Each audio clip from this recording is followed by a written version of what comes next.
Welcome to the Table Leadership Podcast, where everyone is invited to pull up a seat, and all leaders have a voice to contribute to the conversation. We're glad you could join us today. And now, your host, Cyon Edgerton.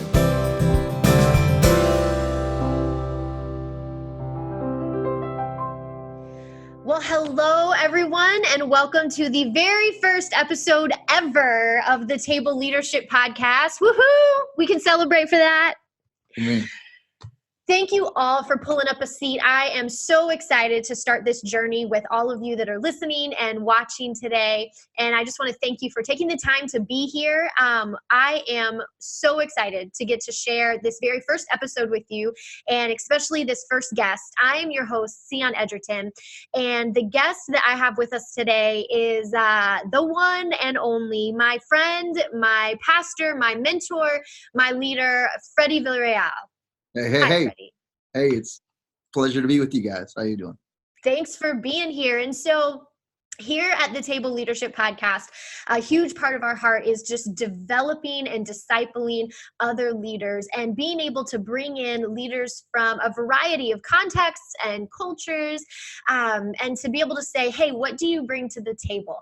And that's what every episode is going to be. We're going to be bringing in a bunch of different leaders from a bunch of different places all around the world, serving in a variety of contexts, and just talking to them about their leadership experience and asking each one of them to bring a particular piece of wisdom or expertise or a tool or a tip or a trick to share with you that can hopefully impact your leadership as well. And so we just pray that every episode there's something that resonates with you that you can start practically applying to your life and your leadership right away, and prayerfully see amazing transformation happen in those areas. So let's kick it off. Let's get started. One of the reasons that I asked Freddy to be the very first ever guest on the Table Leadership Podcast is because this would not be happening if it weren't for him. Literally, I would not be who I am today. I would not be where I am today. I would not be launching the Table Leadership. I would not have the Table Leadership Podcast. None of that would be possible if it wasn't for the influence of Freddy in my life over the past decade. And so I just want to first of all say thank you, brother. Oh, absolutely. Thank you. I also want your listeners to know that when I met you and started mentoring you, I had a perfectly black beard. And by the time, I'm just kidding. For those of you who are listening and not watching, it's a lovely shade of, what would you call it now? Santa Claus, I think. It's a Santa Claus shade. And you know what? In all fairness, though, and we may even talk about some of those stories today, most of that gray, probably in all fairness, did come from me. No, you're awesome. I mean, I do blame my 5 gray hairs on you. So okay, there it goes. Both ways. And when I introduced you, I should have introduced you properly. I introduced you as Freddy Villarreal, but it's really Freddy, no middle name. That's right. Villarreal. And why is that? What have you always told me about that? Well, I heard from a friend of mine who also does not have a middle name. He told me, he said, Pastor Freddy, do you know why we don't have middle names? I said, no. He said, because great men make their own. I said, oh, okay. That sounds good. That's great. Oh, I love it. All right. So the first question that I have to ask you, and this is going to be something that we're asking all of our guests, because after all, it is the table, right? So if we were not at a virtual table right now, if we were actually gathered together at a live table and you and I were gathering with a bunch of leaders so that we could just talk about leadership and do some development, what would you be serving? What do you bring to the table? Your favorite dish, or maybe one that you're particularly good at making? What would you be feeding a whole bunch of leaders right now? Yeah, I'd have to say my mom's chicken enchiladas. She taught me how to make them. They're my kids' favorite, my wife and our kids. Whenever I make chicken enchiladas, whenever we ask them what they want, it usually involves me spending the few hours to put together the enchiladas with all the stuff. So yeah, chicken enchiladas is definitely a go-to. Feeds a lot of people, and it's really flavorful. And I have a lot of practice at it because my kids ask for it a lot. So, man, I learned it from an incredible cook, my mom. So I can't make them as good as she does. But my kids, they said last time she was in town visiting, she made some, and they're like, we like yours better. I'm like, well, don't you tell Mammy that. Do not tell her that. But also, they grew up on mine, so they don't know what they're talking about. Like, I grew up, my mom's from Mexico, and she made the best. Like, I can't go to Mexican restaurants, so yeah, I either got to cook it or she's got to be around to cook it. But yeah, so I Yeah. would definitely say some chicken enchiladas. That's my Oh, go. that sounds good. And I don't know that I've had your enchiladas, but I have had your mama's cooking. So if you learned from your mom, That's right. then I know it's amazing. That's right. That's right. And so, all right, so that's what you would serve us. Now, what is it that you bring to the leadership table?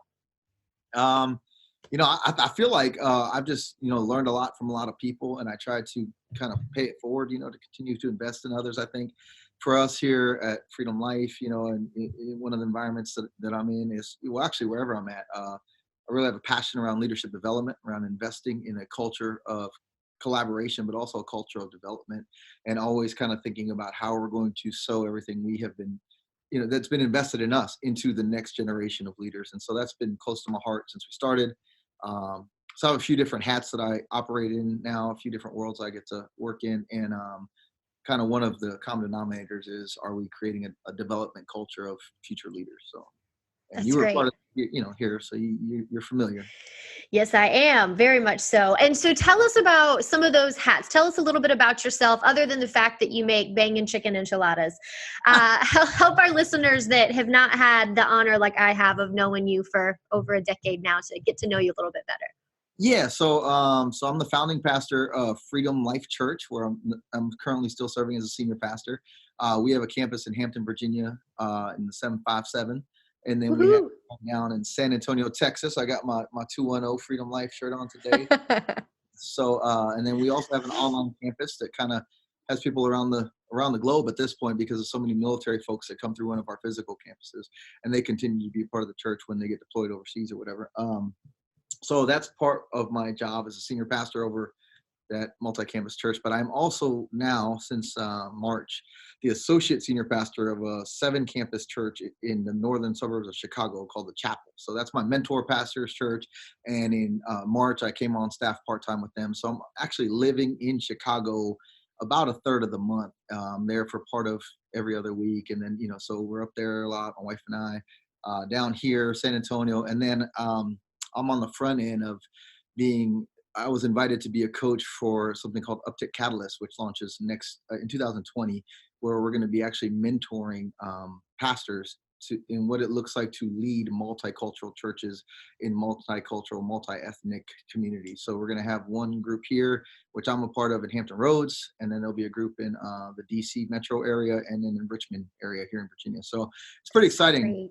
Great. So really excited about that, leading a multicultural church, multi-generational, multi-ethnic. And in San Antonio, we actually now have a lead pastor who's from Mexico. So it's like we have a multilingual service down there now too. So we're really just in this journey. It's fun, so that's kind of, everything I get to do. It's leadership development and leading through others and serving leaders, basically, so that they can serve others. So yeah. That's awesome. And so a huge part of your heart and your vision comes in that multi-generational, multicultural, multi-ethnic. Talk to us a little bit about what's the difference between kind of your baseline diversity and truly really honoring and representing what it means to be multi-ethnic and multicultural. Yeah, so I think, that's a great question, Cyon. I think that, there are a lot of times where we think of diversity in terms of, regardless of what it is, whether it's socioeconomic or whether it's skin tones or even languages. We think of diversity if it's like, oh, we have multiple types of people in the space or environment, workforce, whatever it might be. But sometimes it actually is assimilation, where we actually have a predominant culture, pick whatever culture that is, in any environment, any context, any organization, there's a culture. So I believe diversity is when you say the dominant culture is actually deferring to the minority culture, whatever the minority in that dynamic is. And so we're actually saying, we're not just creating a seat at the table for you. We're actually asking you to come into the kitchen and help us cook, help us reframe the recipe, help us actually bring us, into who you are, and bring who you are into us, so that we actually are now different and we're more than we were before without you. And I think that's the distinction between real diversity and what I would call maybe assimilation, where it's like, hey, we've got our culture. We want you to actually assimilate who you are into what we already have, but just look or sound different than us. It's a nuance, but I think it's really important in understanding the power of diversity. So that's, I guess, I hope that answered your question. It did. That's good. And so that can be really scary though for a Yeah. leader. What it takes. What does it take for a leader to actually say, I want to live that lifestyle. I want to lead in that way. What does it require of them? So I think that's kind of at the heart of really all of this, leadership development. It really involves being willing to give away who you are at the table and to invite others to it. I think that we're kind of coming out of a paradigm of leadership, which is like control oriented. It's very top heavy. It's very egocentric. I mean, even right now, I think we're on the front end of what I believe 10 or 20 years from now, we'll look back at and say, hey, the celebrity pastor culture that took over through social media in the United States didn't end well. It didn't.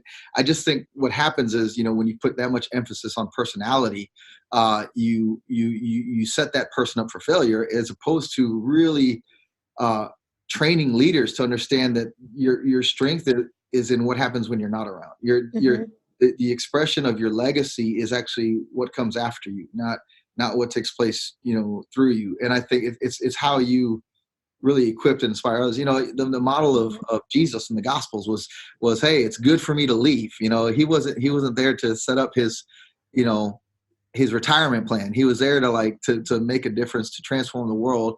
But he knew that equipping others with what he had was the way to do that in a way that continues actually to right now. And I think what it costs is us being willing to be made small, that he would be made big through others. Actually, it's a giving, right. Intentional, constant giving away. So it's like, hey, it's not about me. I love it that there are people listening to this podcast who know you and who don't have a clue who I am. I love it that the same would be true of our worship ministry. Just so many different relationships I get to have, and then you get to see them go and do and be and reach. And at the end of the day, it's not about me. It's not about us. And I think that that's a hard concept for the person who's come up in the classical leadership model. It's like we have accidentally, I do believe it's accidentally drifted so far away from that revolution mindset that I'm here for a purpose, but it's so that you can catch the vision and you can actually do greater things, right? That's Jesus. You will do greater things than I have done because I'm born. Right. So to me, that's just the paradigm through which I live. And I think it really causes us to confront that cult of personality and say, it ain't about me. And if you're making it about me, you're going to be disappointed. Right. So it's like, and I think it's hard. I don't know how long you want me to spend on this one question, but it might be worth sharing a story. Just if I can give you a quick story. It really framed my whole paradigm of ministry, right? When we started Freedom Life in 2004, the church where I'm a senior pastor, I had a chance to go down to a conference in Atlanta, Georgia, and I got to hear this guy talk. And I remember this is 2004, so this is 15 years ago at this point. And I remember back then we had just come out of the late 90s, and like Hillsong worship was like all over the place. Shout to the Lord was like, in like 98, 99 when I was youth pastor, that was a song. You put that on, and like all the kids were like crying and lifting their hands. And it was like, just in case some of our listeners aren't familiar with that one, how's it go again? Oh, no. You could Google it. You could Google it. You're not going to hum a few bars for us. No, I don't want to ruin that masterpiece. I love it. Okay, I'm sorry. So, Shout to the Lord was the hit. Yeah, and so I was with a group of leaders. We went down to Catalyst Conference in Atlanta, and it's like the 2:00 session is this guy I'd never heard of, and I'm like, let's just go. We do what we do. We go to conference. You've been with me to conferences. We're like, all right. Speaking, let's go get a nice big old lunch and let's go see the city. We'll make it back for the evening session. Well, we've kind of gotten away from that. Obviously, even when you were with us, we were like, no, let's maximize our time here. But there's always that, we're out of town, let's have fun kind of thing. And I remember looking at this guy who was on the lineup for right after the lunch session. I was like, I've never heard of this guy. And I'm like, all right, let's blow this off. Let's go check out the mall or something. We'll come back for the night session, ready to take good notes. And then I read in there, it said Darlene Scheck's pastor. And I was like, who? And his name is Brian Houston, and now the globe knows his name. But at the time, I had never heard of the guy, but I heard of Darlene Scheck, and so I came to the session, right? And And he's laughing. He's like making a joke. He's like, yeah, I'm getting invited to speak at these conferences now. Our church is the fastest growing church on the continent of Australia. And he's going to this whole thing. And he says that, he goes, most of you have no idea who I am. And I'm laughing. I'm like, yeah, he's calling me out. He's like, I'm sure some of you were thinking about just blowing off the session. I got the 2:00 after lunch session. I'm like, oh my gosh, he's a prophet, right? But he says, so this is what he got to. He said, people say to me all the time, Pastor Brian, it's probably very easy for you to grow a church with Darlene Scheck as your worship pastor. And he said, and I say to them, if you were comfortable with the entire world knowing your worship pastor's name and not having a clue who you are, I bet God could send you a Darlene Scheck too. Wow. Yeah.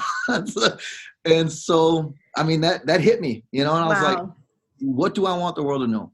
Yeah. Jesus or me, right? Yeah.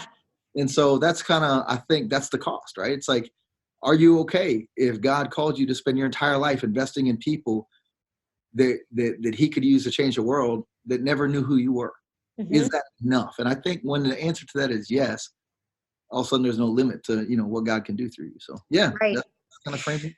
And I think what's amazing about that, because I know we're going to have listeners from just a wide variety of contexts. And I think what's amazing about that is that it affirms and validates the leadership of every single person, no matter where you are. Because with the culture that we live in, if what I'm leading isn't big enough, or if it doesn't have enough people, it can very much feel like, well, then it's not good enough. And I'm even thinking about people who I know who are stay-at-home parents with multiple children, who I would say, you absolutely have a sphere of influence. You are leading. You have no idea what the little people you're leading are going to do, just like the pastor of thousands doesn't know what his people are going to go do. But what you just said completely affirms and validates the leadership of every person, no matter where they are at this particular moment. Oh yeah, absolutely. I mean, I to this day, I'm in ministry because of some volunteer youth leaders, because of Mama Marge, who most of the world will never know, because of Diane Faust, because of, Dennis Heinel, because of Kent, these people that just, when I was a kid and I gave my life to the Lord, they decided they're going to disciple me. They decided, hey, I'm going to cook brownies for youth group. And I'll make sure, Diane, she used to bring these little, those little hot dogs with wrapped around. Pig in a blanket. Yes. Right. So every youth event we had, I would look for her pigs in a blanket. And I was like, and then so she started inviting a group of the, kids from the youth group to her house. And even after I graduated high school, when I wanted a safe place to land, I would just go by Miss Diane's house and just hang. And she would just talk to me about the Lord. Like, I'm in ministry today because of volunteers in a local church of 300 people in Victoria, Texas. Absolutely. Yeah, that's it. So then let me ask you this, because you talked a little bit about, models of leadership and the biblical model that we see demonstrated in the life of Jesus, and some of the ways that we have unintentionally, maybe like you said, but culturally kind of taken leadership to a bit of a wacky place. How would you at its core define it? If I just asked you to define what is leadership, what would you say? I think just I didn't come up with this. I read it somewhere, and I just off the top of my head can't remember who said it. But influence is, leadership is influencing others to a predetermined goal or course. I think I heard John Maxwell say one time at a conference, that a leader without a following is just a guy on a wall. At its core, leadership is influence, and I feel like as in my life, in my journey, even in the 22 years that I've been in ministry, I have, it's been longer than that. How long? 25 years? Anyway, so it doesn't matter. Anyway, but I've seen influence shift. The currency of influence has shifted. When I first came into ministry, the currency of influence was intelligence. It was position. And I think now, Generation X came along and it became more like, my generation is more like authenticity. And then we get into the millennial generation, and it's not just authenticity and relevance, but it's authenticity and relevance attached to a compelling why. Mm-hmm. I appreciate you being vulnerable, but if you can't point me to something that's worth giving my life to, I'll move on because someone else will. Right. And I think paying attention to the currency of influence is where you maximize leadership, and I think that continues to shift as we have a new generation coming up. So, Yeah. And so talking about that, and let's get into the thing I actually wanted to talk to you about. And here I am out in left field. Squirrel. Hey, no, it works. I'm good. You talk about that next generation, and you, hands down, real talk, better than anyone I know, invest in the next generation of leaders. And that, I mean, that is your heart and soul. You took me in. Gosh, I was in my early 20s when we first started coming to FLC, in a kind of crazy, confused, broken place, and yet you saw something, and you brought me in. I got serving. You brought me on staff. I mean, the story in a nutshell is that I was volunteering, and then you guys offered me a staff position, which I was 100% unqualified for, in every natural sense of the word.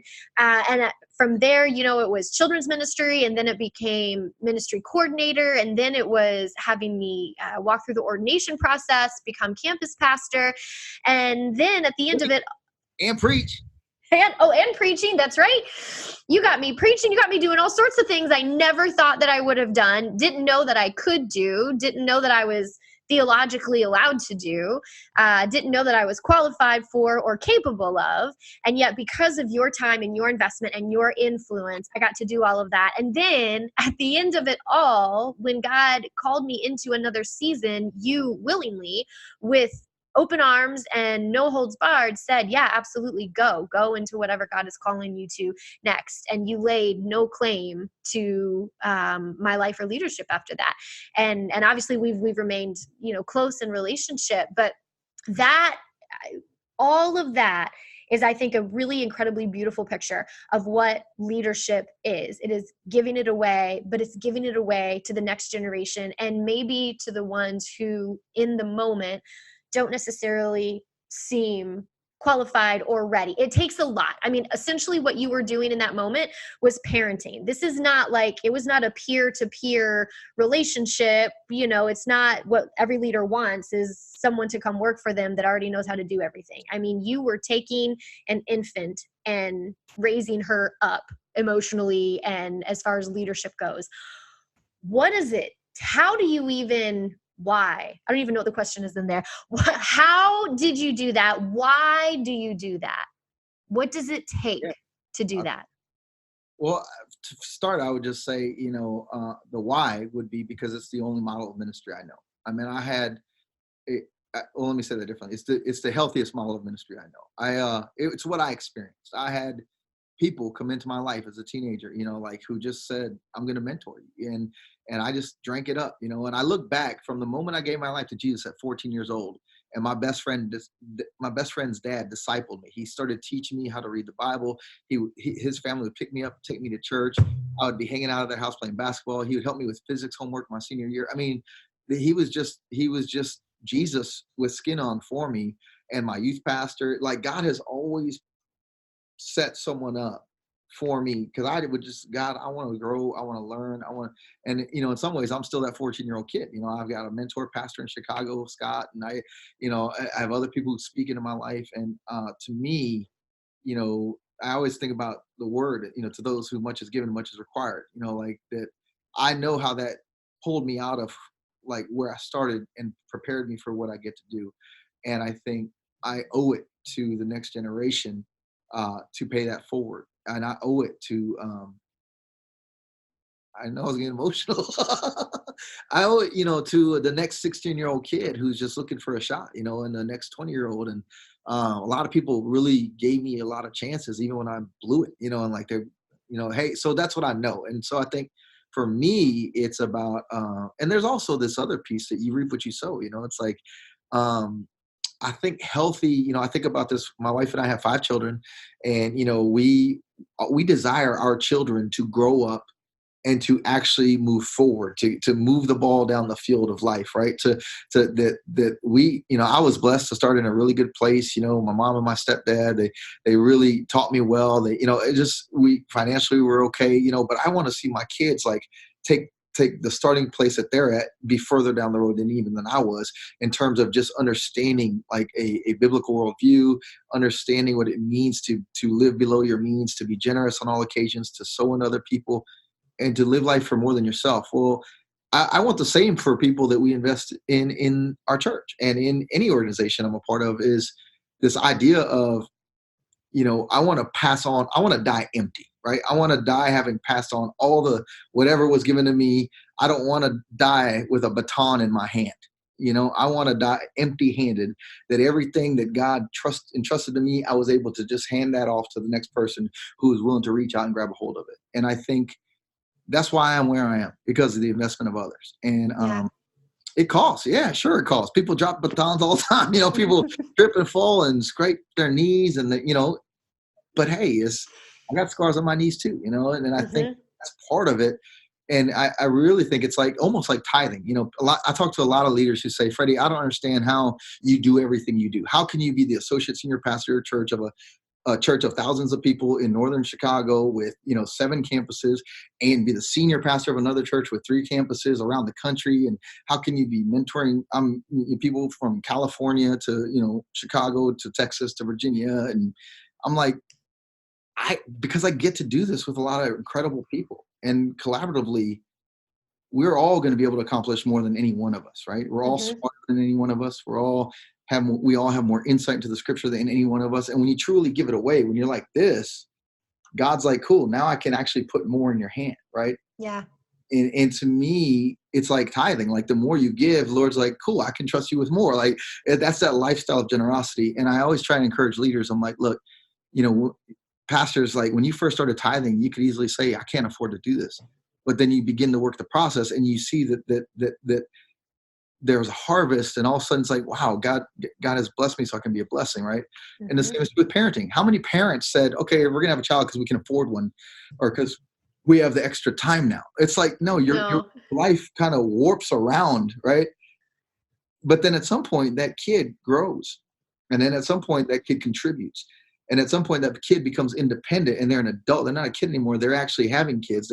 They're taking it, and in a healthy investment model is, man, I want to pour into you, not so that you're stuck with me, but so that you outgrow me. And when you outgrow me, now I'm going to ask you to find people and do the same thing for them. And to me, that's that legacy. That's a life worth living. So that's the way I know how to live, I guess. I don't know. That's good.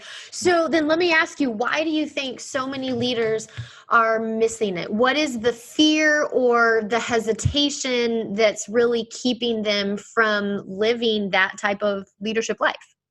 Yeah, that's a great question. I think for everybody it'd be, a little bit different. If I were to say that common denominators of conversations I've had with pastors or with organizational leaders I've consulted, I've done some consulting for businesses, for nonprofits, and for profit, but occasionally here and there. But when I get into those environments, I start with the question, do you use your organization to build people, or do you use people to build your organization?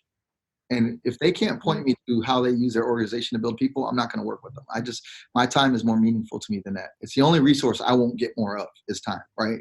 On this earth, as is. We'll get eternity, but, and so I think in that, as you lean into that a little bit and you have conversations kind of across the spectrum, some of the common denominators I see are a lack of margin. People that are not in a healthy rhythm of life anyway. Every week I'm taking a 24-hour Sabbath, no matter what. Like no matter where I am in the country, no matter what's going on, I'm taking some time with my wife, for her and I every single week. We're going to figure out a way, even if I'm gone the whole week, we're FaceTiming. There's going to be something where we're connecting. My time with the Lord, they're non-negotiables. My investment in other people. I think time and margin is a big initial, I don't have time for that. Well, when you realize healthy delegation and you're willing to create a culture of development, what you realize, you actually have more time now because you're doing less, because you're doing with others and then through others. And then you're watching them do, and you're just the coach, right? You're relieved. And so I think time is a big one. Another one I think is this perfectionism. Yeah. In a development culture, stuff's going to mess up, right? When you're teaching your kid how to ride a bike, they're going to fall off. And then you're going to have to take the time to comfort them, to encourage them, to help them get back on the bike and try again, right? I think being okay with something being done less effectively than you could do it yourself, knowing that there was a time when you were the one doing it less effectively, but somebody still let you do it. Yeah. I think those are some of the things. And a lot of times that comes back to, I think the third one is ego. It's hard. what happens if I raise someone up who does my job better than me? Like, when who I am is what I do, I'm not going to want to do that, right? But when I realize who I am is not equated with what I do, then all of a sudden there's a freedom there, right? Yeah. So what's the worst thing that's going to happen is if I raise up somebody who can be the senior pastor of Freedom Life Church better than me, then they don't need me to do it. Guess what? God has freed me up to do something else. And that's okay, right? Yeah. That's my identity is somehow linked with Freedom Life or with the gospel. And I think so it starts with emotional health, That's good.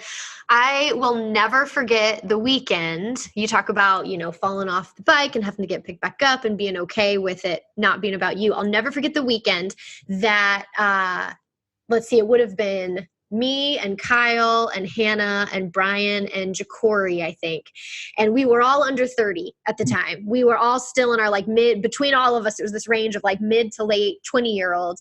And pretty sure Pastor Chris was in San Antonio and you were gone for some reason. And it was the first weekend that all of us, brothers and sisters in arms, were running the campus and the service on our own. And this was it was a rather large congregation at the time. It was multi-generational. It was diverse.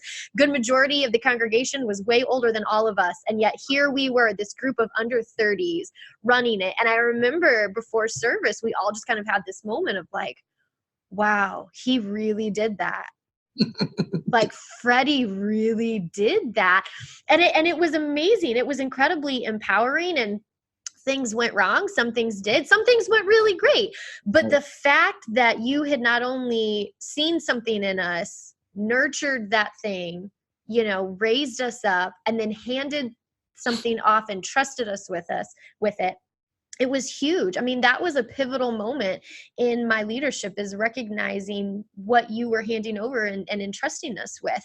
But that doesn't come without risk. What are some of from your personal experience, and you can use all of me as the example. We don't need to, throw anybody else under the bus right now. This can be all me. But what are some of the experience? What are some of the things that you do, risk and lose? Can you share some things where hypothetically you have to be okay with X, Y, and Z happening? Yeah, I think mainly, there's going to be mistakes. I always talk about, I say a mistake is not a failure until you fail to learn from it. I know you've heard me say that. Yep. I don't know how many times, but you have to be okay with letting people strike out sometimes. You have to be okay with that's where the coaching piece comes in. It's like, okay, well, let's talk about that. And then actually to give them another shot to say, I think at the end of the day, everybody wants to know that they're seen and that they matter and that they have a contribution. I really believe that. I believe you could find anybody on any street, anywhere in America, and somewhere inside that person is a desire to be seen, to know that I'm not invisible, right? That I matter. And that I actually have something to contribute to this world. And I think that when you invest in people, you give them those opportunities. And there are times when it doesn't go great, and that's okay. We talk about, I don't ever really, I don't think, you can correct me if I'm wrong here, but I try to talk about it in terms of growth areas. Let's talk about growth areas here, because I don't want to say failures or mistakes, because usually they're just places where we've not had enough opportunity to grow yet. Yeah. For me as a leader, I feel like my obligation is to steward that on the front end. That I want to position people to succeed and get some momentum and some, they can hold their head up a little bit, as opposed to giving them more than they're capable of on the front end. And that's up to me to steward that. Just like I wouldn't give my son, I have 4 boys and a daughter. I wouldn't give, my 14-year-old son the keys to my car and say, here you go figure it out, and then get mad at him if he drove into the ditch, right? I'm gonna pace that for him. I'm gonna be in the car with them. I'm gonna, and when he does start driving, I'm gonna be right there giving instruction, immediate, in real time.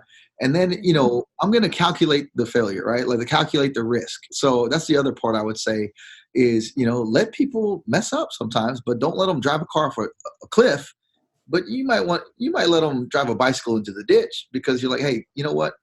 They're going to remember that moment. And it's going to mean a lot more that they had to climb out of the ditch, get cleaned off back on the bike, than that I grabbed them before they fell into that ditch. Yeah. I'm not going to let somebody roll off a cliff in a car, but you know what I'm saying? I think being able to navigate those and say, you know, what's the worst case scenario if this doesn't go well? Mm-hmm. Is it the future of our church? Well, okay, well, maybe I should step into that. Or is it a future story that one day we're going to look back and kind of laugh about? You remember when that happened? Well, then let me let it run its course, because I know for me personally, I've learned far more from failures and mistakes. I should say mistakes.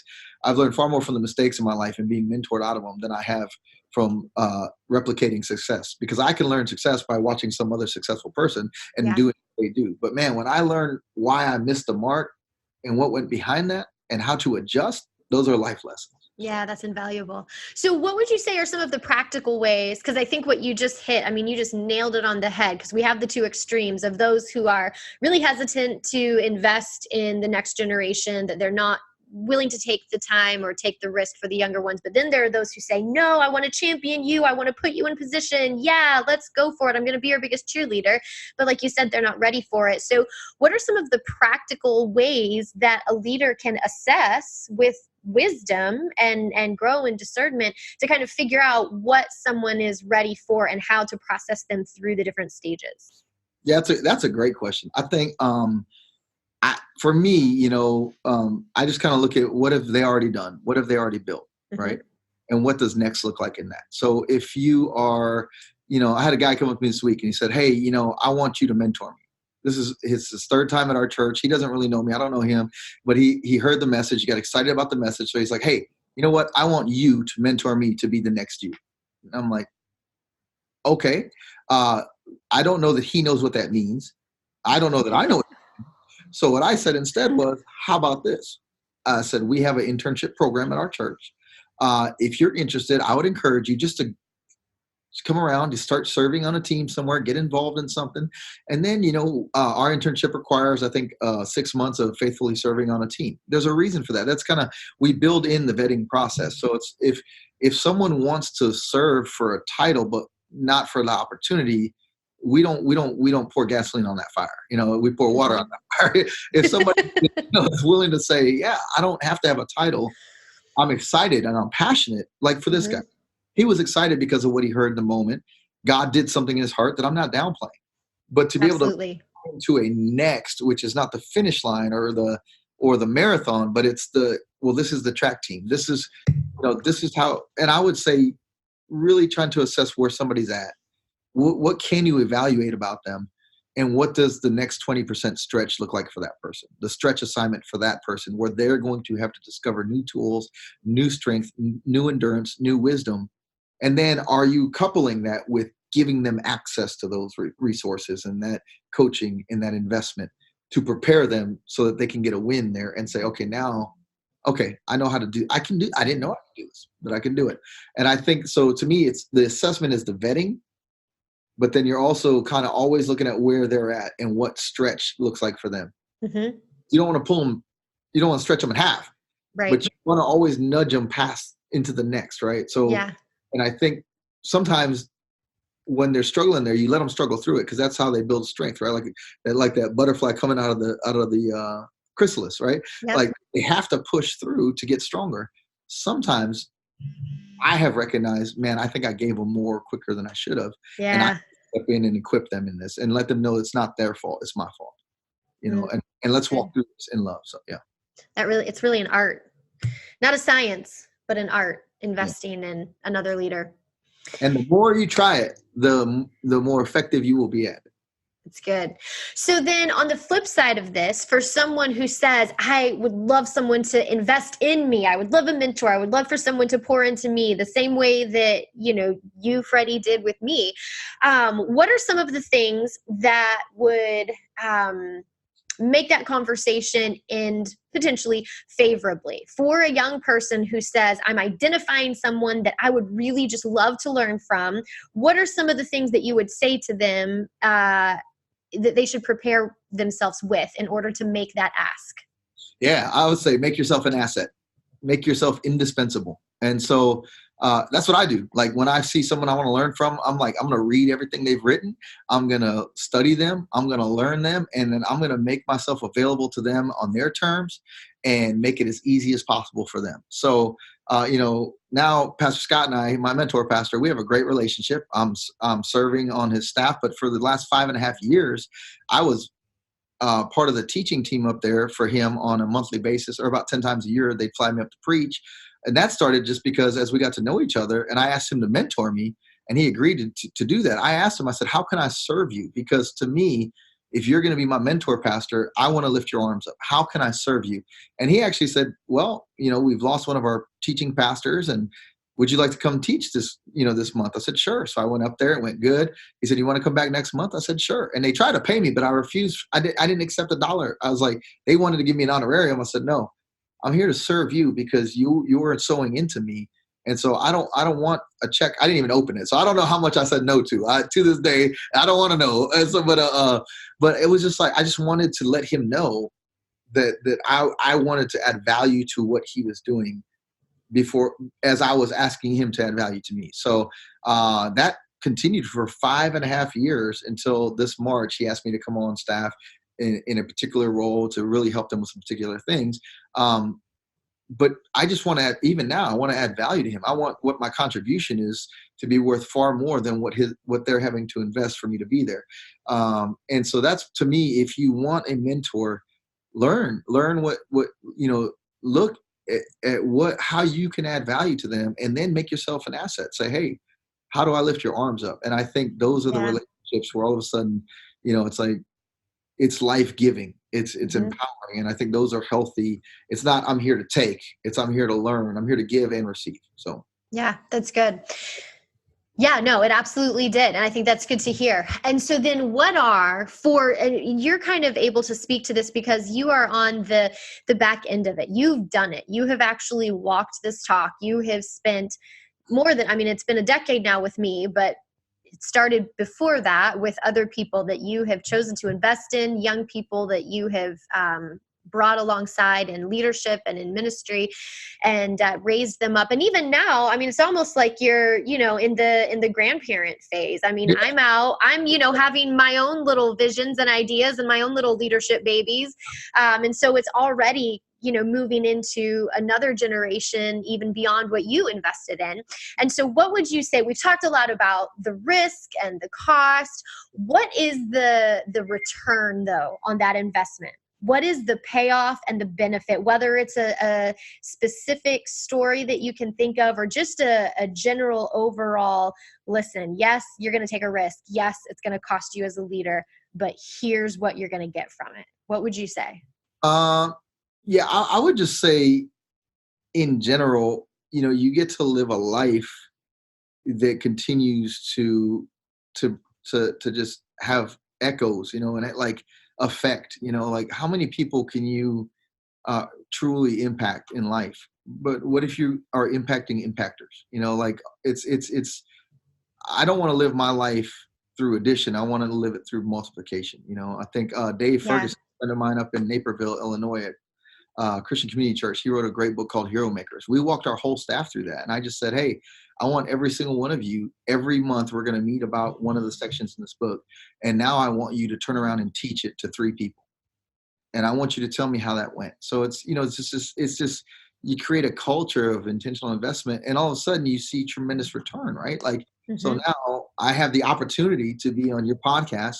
You're out, on the West Coast, you and Mike and those kids that I miss so much, but you know what? I'm not there.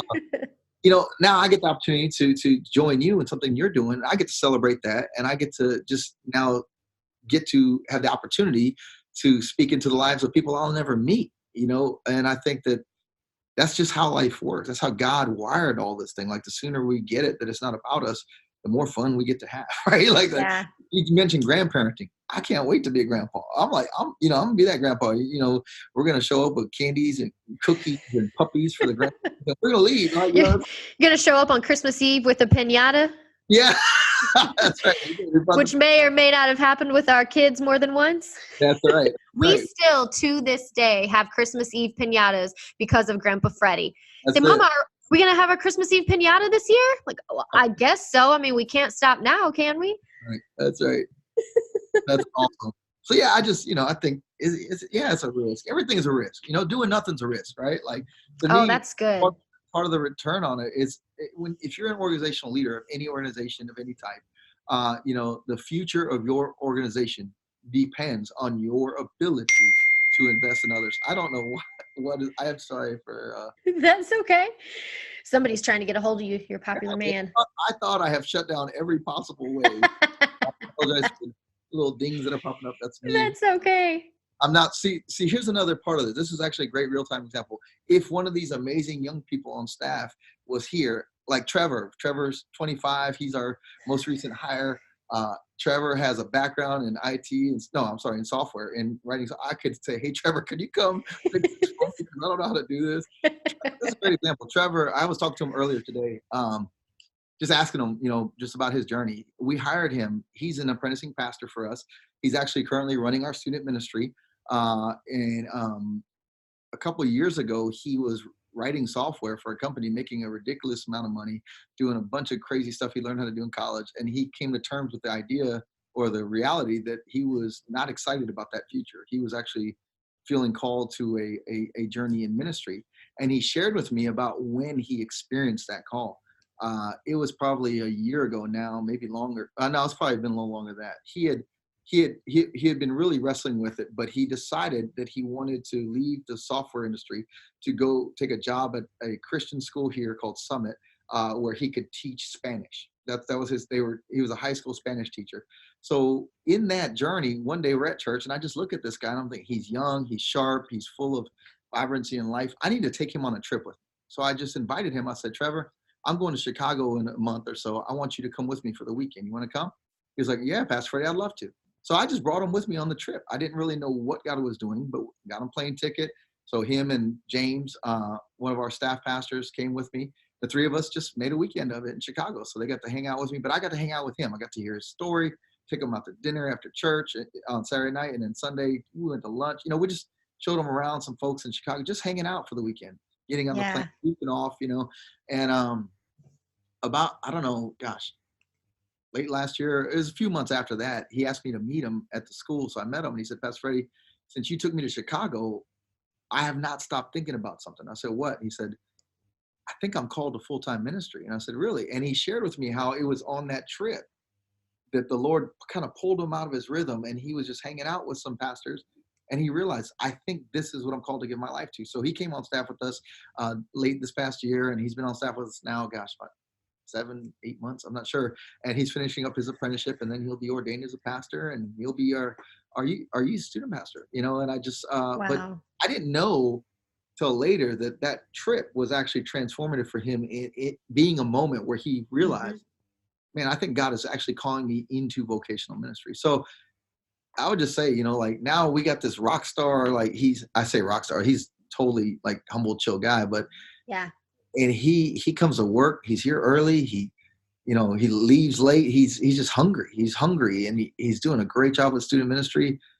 And a year ago he was teaching at some school, and it just took a weekend away for him to have this moment. And I think how many Trevors are out there waiting for a invitation moment, and all of a sudden they're going to be running circles around stuff, and you're like, oh my gosh, why didn't we think of this years ago?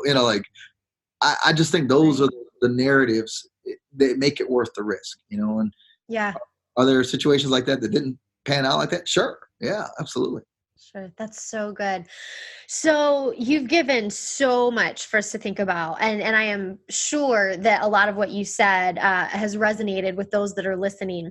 If you could sum it up, if there was a leader who said, you know what, man, I have been slacking. I've been missing it. I've been focused on the wrong things. I have really got to start investing in the people around me, investing in the next generation of leaders, investing in the team that maybe I already have that really just needs more of my intentionality.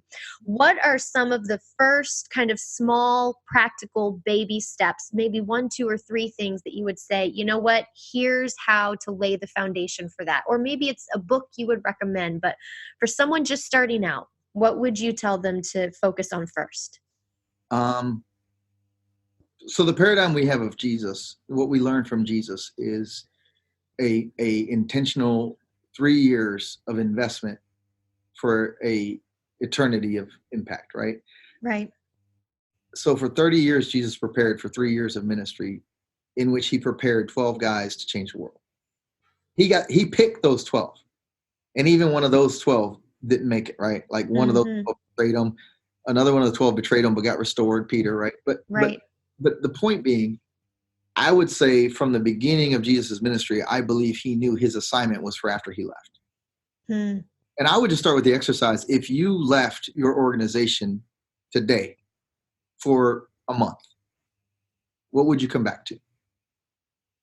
Just try to imagine what would it be like a month later if your presence as a leader was not central to it. And then maybe reverse engineer from there. Why would this be a problem? Why would this be a problem? Why would this be a problem? Why would this be working? Why would this be good? And to kind of reverse engineer that and say, okay, so how do I build a culture where it's not dependent on my presence, where it actually thrives when I'm gone, because everyone says, hey, it's on us. Did Freddie really do this? Well, let's step up, because my experience has been that happens more often than not. People say, you know what? We got this.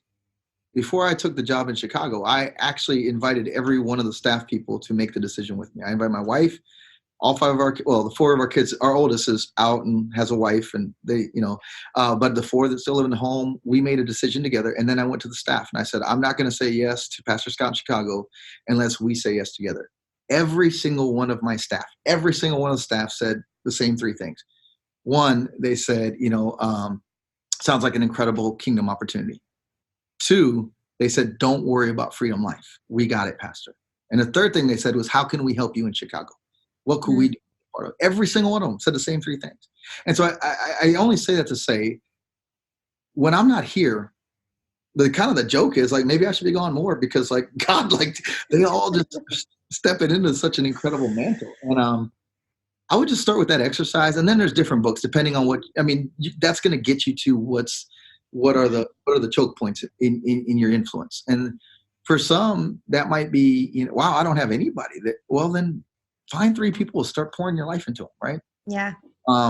Pray about it. Lord, would you, I hear a lot of times, I talk to pastors, I'm with pastors all over the country very regularly. And you might not be shocked by how often I hear, man, I just pray the Lord would send me more leaders. And what I hear you saying is, I pray that somebody else would disciple and train these people, and then God would pluck them out of their church and send them to me. Yeah. I said, what if he already sent you all the leaders you need? They're just still waiting in your congregation for you to disciple them, for you to sow into them and have them at your house and have them over for holidays and bring piñatas, to Christmas Eve. So what, to me, that's the foundation is, I think, an exercise like that, because after that, then there's different resources. Heromakers is a great one. There's so many great authors out there. So many people doing incredible stuff. I think the stuff you're doing, some of the coaching stuff you've done to empower leaders and women's voices, and Joe Saxton. There's a plethora of resources. You have to start by understanding where you're at and what you need next, I think.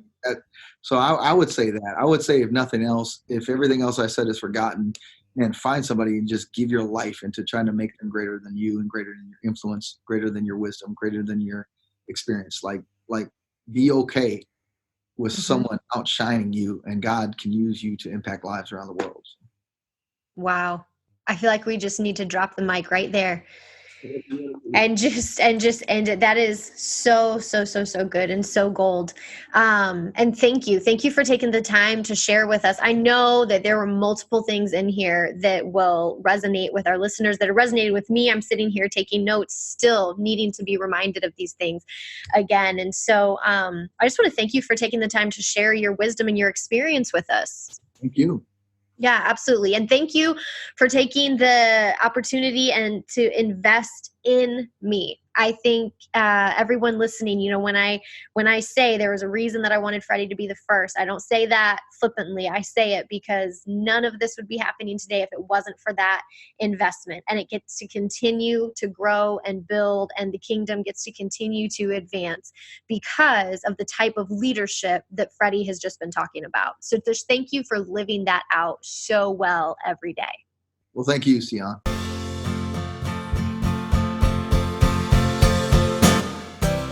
Thanks for listening to the Table Leadership Podcast. Be sure to check out the show notes for links to the resources that were discussed at the table today and to connect with today's guest. Remember to subscribe to the Table Podcast and follow along on social media at The Table Leadership. Visit thetableleadership.com to learn more about current courses and coaching opportunities. And finally, you can connect with me, your host, at CyonEdgerton.com or on social media at CyonEdgerton. I look forward to the next time that you pull up a seat at the table.